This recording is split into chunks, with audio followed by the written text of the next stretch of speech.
Hi everyone, welcome to our presentation, Truth or Greenwashing. We are Group 14 and today we are taking a critical look at China's promotion of NEV as a strategy for climate action and green developments. Let's begin with the problem. Transportation is one of the biggest contributors to climate change, producing 23% of global greenhouse gas emission, mainly from fossil fuel vehicles. To meet SDG 13 climate action and build more sustainable cities and energy systems, we need a major shift toward low carbon transport. So the key question is, are NEV truly a solution or just another case of greenwashing? China believes they are the solution. In its 2021 to 2035 NEV plan, the State Council declares developing NEV is the only path for China to become a global auto power and fight climate change. That's a bold claim, but does it stand up to critical scrutiny? So here's the central claim we are evaluating that developing NEV are an effective way to address climate change and promote green developments. The policy offers three key reasons. Firstly, NEV are seen as tool to reduce emission and improve air quality. Secondly, they drive industrial upgrade by combining clean energy with smart tech.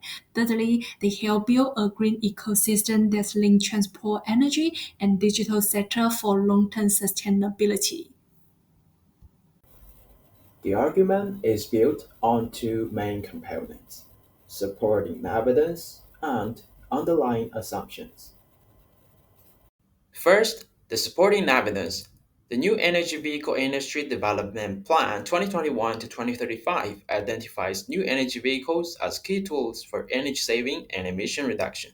The China Automotive Low Carbon Action Plan 2021 reports that electric vehicles emit about 30% less greenhouse gases over their life cycle compared to traditional vehicles. On top of that, advanced technologies like big data, AI, and new materials are helping modernize the NEV industry and supporting a cleaner energy system.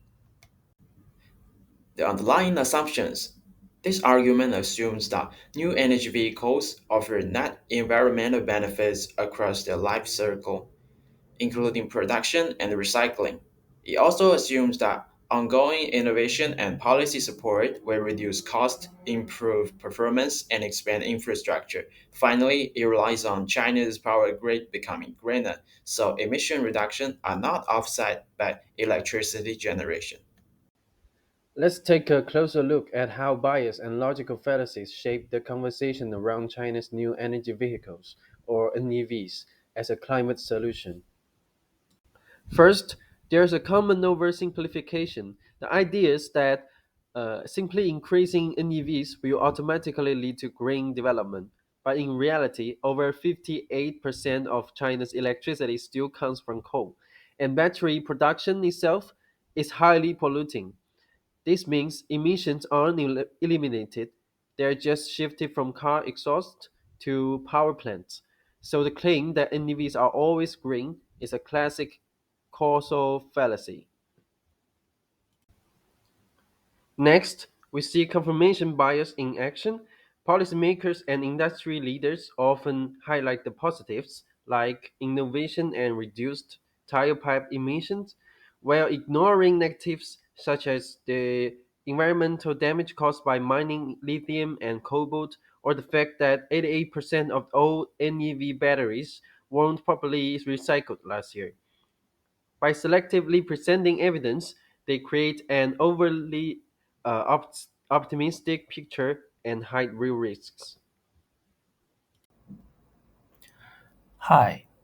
About the next part, we also see a bandwagon fallacy, the idea that everyone is going electric, so we should too, as if copying others always works. But this ignores China's own situation.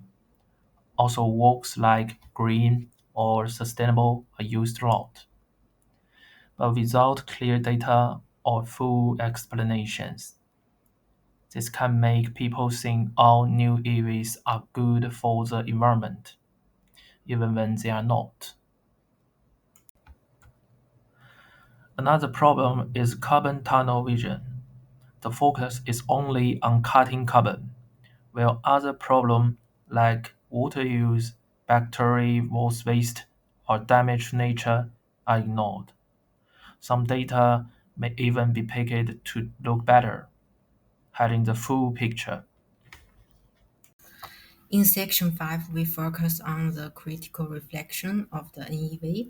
In our point, there are strategy focus for China's green transition, but the effectiveness highly depends on the systematic reforms. And in conditional analysis, the environmental value of an EV is not inherent. Granted, data shows that in clean power, their recycled carbon emission can be reduced by 30%, but the carbon depleted from the battery production requires 3 to 5 years to repay. With 58.4% of China's electricity still rely on coal, some current low carbon claims may merely shift pollution.